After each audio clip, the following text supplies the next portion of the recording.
Mike Small. Well, for those of you who don't know, Mike Small, who's the editor of Bella Caledonia, and if he's not ready, he should. Thanks very much, Sarah, and thank you for inviting me. I'm delighted to be here, and we live in times of unprecedented political and economic and ecological crisis.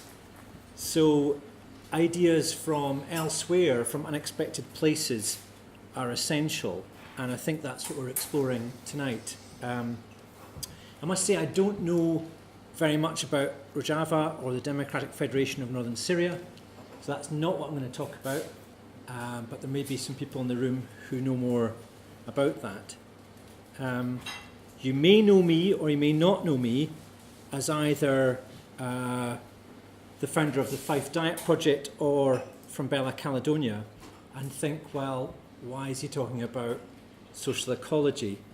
But this is about democracy and ecology and the crisis of our times, and these things are intimately connected. So I wanted to try and do three things. I wanted to try and explain a bit about Murray Bookchin's social ecology, why this has re-emerged in Syria, a most unexpected phenomena. I wanted to put it in the context of how I know about this, and I wanted to open up for discussion what it might mean for us in Dundee, in Scotland, in Europe. And I'm going to speak for a bit, and then hopefully we can have a conversation about these, what I think are vital ideas. I encountered Murray Bookchin's social ecology in 1994 when I was studying at Birkbeck College in London, and I was transformed by them. As a young socialist or communist, I had been involved with the anti-apartheid movement, the Irish Republican movement, and the miners' strike.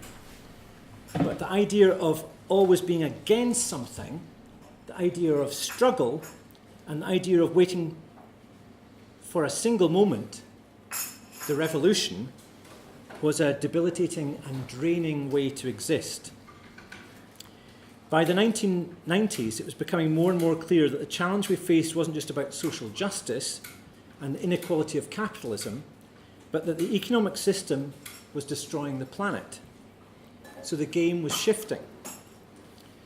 Bhopal in 1984 stood out as an example of a global systems failure, which began to join the dots for many people. Union Carbide was making pesticides for sale to the West when 500,000 people were exposed to methyl isocyanate. The catastrophic nuclear accident at Chernobyl in 1986 also stood out as a reminder that the idea of an alternative to capitalism, this idea that we had twin economic systems running concurrently, didn't really stand up.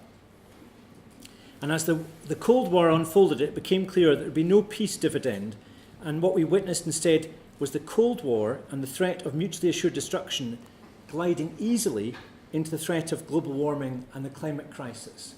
There wasn't a pause, there wasn't a moment where you thought, right, that's the Cold War over, now we have a peace dividend. We just merged quickly into the climate crisis. And simultaneously, capitalism seemed to morph and accelerate. The commodification of an entire society seemed to beckon as technology and privatization came together under the neoliberalism of Thatcher, Major and Blair, and a new hyper-capitalism culture emerged. So I was a student in London, and I was transformed by a lecture by Murray Bookchin. And I went to study to do a master's at the Institute for Social Ecology in Vermont for 2 years, studying with Bookchin, basically in his living room with a group of international students. I wrote my thesis on the idea of zoon politikon, democracy, ecology, and selfhood. And zoon politikon is the Aristotelian idea of political man. And I argued that we make sense of the world only if we're allowed to have a meaningful say in its running. If we are only consumers, we become commodified and alienated souls. This becomes circular. We are disaffected from political engagement because we are suffocated by consumerism, a consumerism that is driving the endless growth that is destroying the planet. We are therefore culpable in our own destruction, and the only solution is to regain consciousness through citizenship. So I just wanted to lay something out about Murray Bookchin, whose ideas you may or may not be familiar with, but are central to what's been happening in Northern Syria. And this is, to say the least, quite a bizarre set of circumstances, a change, because Bookchin's ideas in social ecology, while they were really important in the 70s and 80s and 90s, disappeared off the political map. So, he died in 2006, and I wrote his obituary, some of which I'll talk from. He was a theorist of the anti-globalization movement before its time, an ecological visionary, an advocate of direct action, and a polemicist. Capitalism is a social cancer, he argued. It is the disease of society. The author of more than 20 books, Bookchin published his article, The Problem of Chemicals in Food, in 1952 under the pseudonym Louis Herber. In America, in the 40s and 50s, there was such an anti-communist agenda that you had to write under a false name. A decade later, again as Herber, he wrote Our Synthetic Environment. He called for a decentralized society, alternative energy, and wrote prophetically about pesticides, cancer, and obesity. The book preceded Rachel Carson's Silent Spring by nearly 6 months. So Rachel Carson's Silent Spring is the book about the effect of pesticides on birds, and it means that there will be a silent spring. Bird song will die out as a result of pesticides. And what she wrote has been proven true. The effect on pesticides on birds has been phenomenal. Songbirds. She wrote it in a much more lyrical way, and she's often heard up as the sort of starting point of the modern environmental movement. The point I'm making is that he wrote the same thing before she did. His writing in 1964 anticipated the greenhouse effect, and his magnum opus was The Ecology of Freedom in 1982, in which he wrote, The domination of nature by man stems from the very real domination of human by human. He wrote, The long-term solution to the ecological crisis is a fundamental shift in how we organise society, a new politics based on face-to-face democracy, neighbourhood assemblies, and the dissolution of hierarchy. For Bookchin, there was a clear distinction between ecology, which wanted to transform society, and environmentalism, which wants to ameliorate the worst aspects of capitalist economy. In Remaking Society in 1990, he wrote, To speak of limits to growth under a capitalist market economy is as meaningless as to speak of limits of warfare under a warrior society. The moral pieties that are voiced today by many well-meaning environmentalists are as naive as the moral pieties of multinationals are manipulative. Capitalism can no more be persuaded to limit growth than a human being can be persuaded to stop breathing. So the entire edifice of environmentalism has been predicated on this idea that we will somehow prevent capitalism's growth. And the point he was making now that is abundantly clear today is that that is a ridiculous political project that is doomed to failure. Bookchin was born in the Bronx to immigrant parents from southern Russia. His former farmer father, Nathan, worked as a hatter, and his mother was a member of the syndicalist union, the Industrial Workers of the World, or Wobblies. As a 9-year-old, he joined the Communist Young Pioneers, and in 1934 he was in the Young Communist League, which he quit, rejoined at the time of the Spanish Civil War, and then left again. After a high school education, he went to work in a foundry. Later, he was briefly a Trotskyist. After wartime army service guarding the gold in Fort Knox, you couldn't really make some of this up, He worked at General Motors until 1950, during which time he took part in the 1946 GM strike. By the 1950s, Bookchin had moved from Marxism towards a libertarian socialism.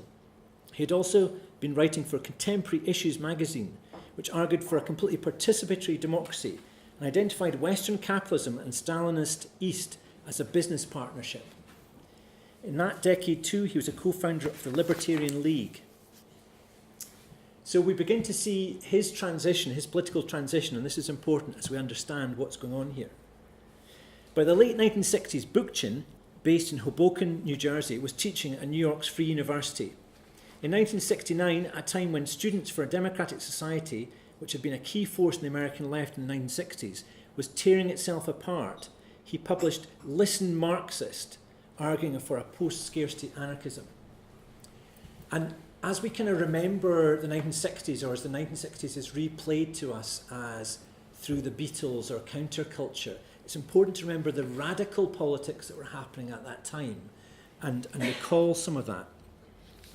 He said, "The problem is not to abandon Marxism or to annul it, but to transcend it dialectically. Just as Marx transcended Hegelian philosophy, Ricardian economics, and Blanquist tactics and modes of organisation, we shall argue that in a more advanced stage of capitalism than Marx dealt with, and in a more advanced stage of technological development that Marx could not have anticipated, a new critique is necessary, which in turn yields new modes of struggle, of organisation, of propaganda, and of lifestyle."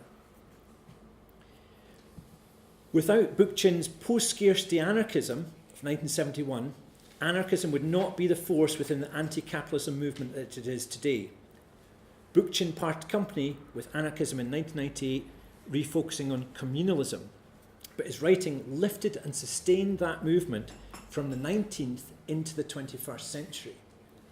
And if we think about anarchism, we think, well, this is kind of guys with masks doing in McDonald's doorways or something like that on a demo, or the Black Bloc or something like that.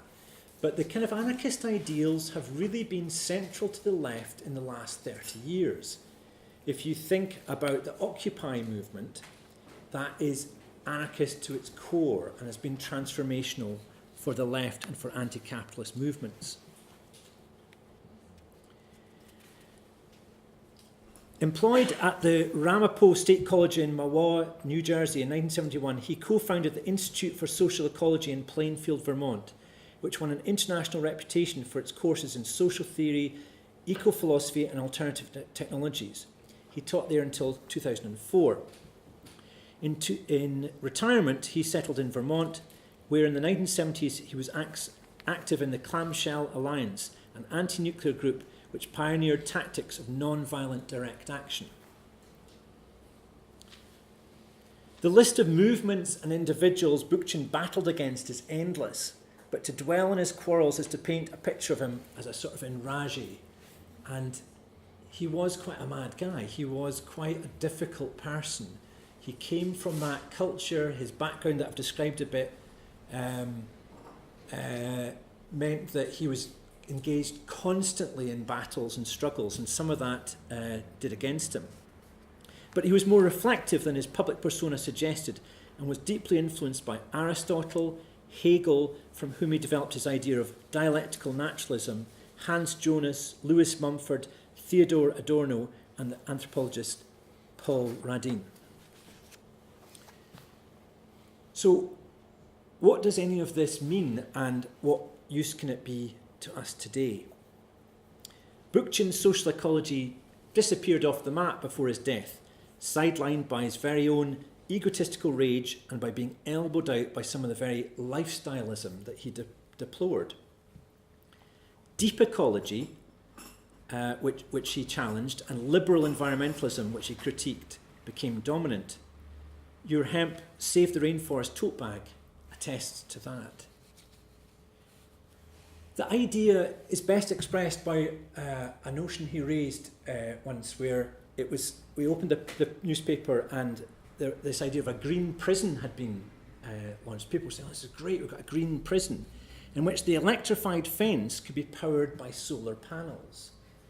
And you sort of begin to enter the ridiculousness of some of the environmental dialogue that he was engaging with. How do you move beyond that kind of paralysing nonsense? So here's 2 or 3 ways that this can maybe be useful. First of all, as techno fixes become dominant, it's useful to remember that the drive for domination is so deeply embedded in our systems and can't be fixed so easily.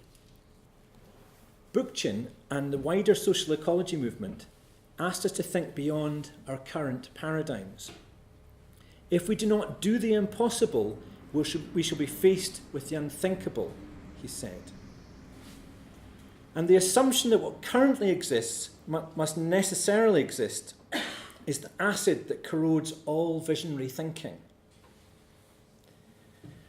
Further, he argued that an anarchist society, far from being a remote ideal, has become the precondition for the practice of ecological principles. So his thinking is useful for us to raise the bar, raise our thinking beyond what we're immersed in. Our media is so immersive and corrosive that we begin to talk in the terms that they frame them.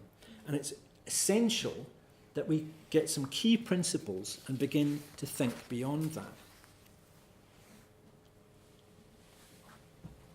Secondly, I think his vision of a decentralised economy and politics is now essential to an alter globalist movement. Bioregionalism, which he at first promoted and then later raged against, is, I think, a good place to start. How do we reconcile the units of political entity through geography and through place? How do we understand where we are? How do we move beyond states and begin to understand what is the best medium to organise our own selves, our own politics? And crucially, how do we reclaim the city, not as a spectacle for commerce, but as a place we own and re-inhabit? How do we become citizens is the key question he's asking. His idea is called libertarian municipalism. It's not very catchy, but that's what it's called. Libertarian municipalism is a political programme developed by Bookchin to create democratic citizens' assemblies in towns and urban neighbourhoods. The assemblies in these free municipalities join together to replace the state with a directly democratic confederation. And that's what we're actually seeing on the ground in Northern Syria. Bookchin became an advocate of face-to-face or assembly democracy in the 1950s, inspired by writings on the ancient Athenian polis by various writers. For the concept of confederation, he was influenced by the 19th century anarchist thinkers such as Elisée Reclus and Peter Kropotkin. Bookchin tied libertarian municipalism to a utopian vision for decentralising cities into small, human-scaled eco-communities and to a concept of urban revolution. Libertarian municipalism uses the strategy of dual power to create a situation in which two powers, the municipal confederations and the nation-state, coexist and are in tension. So there's a reading list and references for all of this that I can give to people afterwards if anyone's interested in more. But his book, The Rise of Urbanisation and the Decline of Citizenship from 1986, is an overview of the conflict between the city and the nation-state. He writes in 1991, the struggle toward creating new civic institutions out of old ones, or replacing the old ones altogether and creating civic confederations, is a self-formative one, a creative dynamic formed from the tension of social conflict. The effort to work along these lines is as much a part of the end as the process of maturing from the child to the adult, from the relatively undifferentiated to the fully differentiated with all its difficulties. The very fight for a municipal confederation, for municipal control of property, and for the actual achievement of worldwide municipal confederation is directed towards achieving a new ethos of citizenship and community. Libertarian municipalism is an effort to transform and democratise city governments, to root them in popular assemblies, to knit them together along confederal lines, to appropriate a regional economy along confederal and municipal lines. Third, he argued that we should look to our own radical traditions. So he's not trying to impose some American blueprint. It's important. He's offering guiding principles and philosophies, not a single ideology for us to download. So when I left him in 1995 or 6, my question to him was, well, what should we do? What should I do? And he said, you need to look to your own radical traditions in your own culture, in your own society, in your own politics. And I think in Scotland we have some traditions that we can draw on to do that. Much of this, I know, sounds wildly utopian and absurd and sort of nonsense. You know, we're dealing with Brexit, we're dealing with austerity, we're dealing with poverty and crisis. But I think his point is that if you only firefight, if you only struggle with the day-to-day, you end up debating with people about whether the Forth Road Bridge is closed or not. You know, you end up being dragged down into the petty, everyday here and now. And what we need to do is be able to stand back and reflect and go, what is going on here? What is going on here? And I think what's going on is we have a crisis of the political elite. It's more astute than I can ever remember. The people governing us are incapable and do not know what to do, and they are dragging us to economic catastrophe. The ecological crisis is absurd. Nothing is changing. The trajectory of the capitalist economy is marching on, and we are appearing as if nothing really matters. So I think it's really important that we stand back and we look to other people and we get some bigger picture stuff, because otherwise we get dragged into the nonsense. I think also that with new technologies and with the overriding failures of global systems, this kind of thinking becomes necessary, even essential. I wanted to read one quote from a book he wrote called The Philosophy of Social Ecology, which tries to link some of his thinking about what's happening to the environment and what's happening to us, our psyche, our consciousness, our political outlook.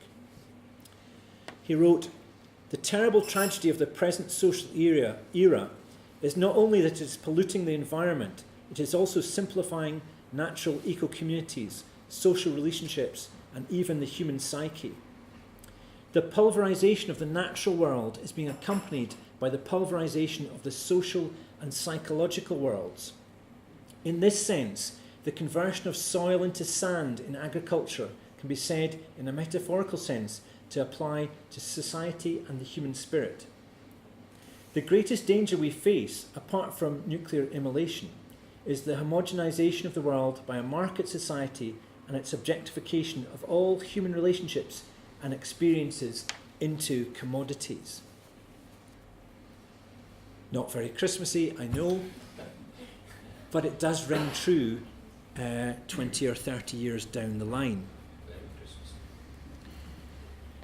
So, how do we move this forward? How does this apply to the here and now? We know a little about relocalizing food systems, and with solar tech crashing in price and solutions to storage issues being resolved, the possibility of a radically decentralized energy system may be very near. The idea a few years ago that you could have decentralized, autonomous, democratic cities or regions is kind of unreal for some key reasons. One which was the food system was great, even if it was killing us, and the energy system required a national grid. Both of those things are no longer true. Okay? It is very much within reason that we can have decentralized food systems that would be affordable, sustainable, and healthy. And it is very much true that we could have decentralized energy systems that people could afford and that would not be privatised. And the experiments in Rojava are an extraordinary live experiment with these political ideas. We have here in Scotland some of our own traditions to draw on and can learn a lot from social ecology as we try and organise against disaster capitalism, climate crisis and globalism. Collapsonomics needs a response, and that response, I believe, is social ecology. Thank you very much. I hope we can have some discussion about these ideas, and thanks very much for inviting me to speak tonight, Sarah.